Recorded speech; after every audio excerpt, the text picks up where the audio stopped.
The Goa Chief Minister Dr. Pramod Sawant shares important updates.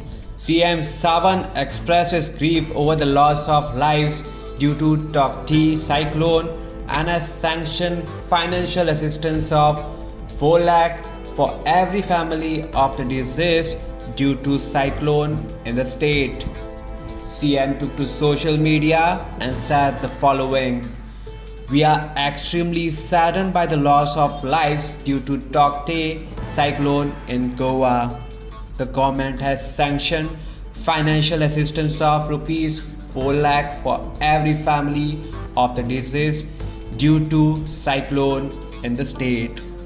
My thoughts and prayers are with the bereaved families in this time of grief."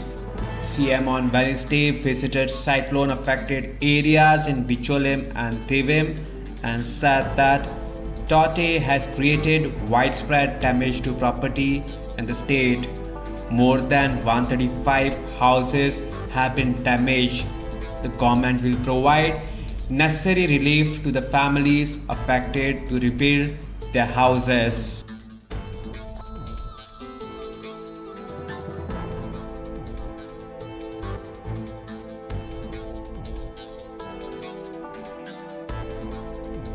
Subscribe to Goa First News and Entertainment channel and click on the bell icon and never miss any update.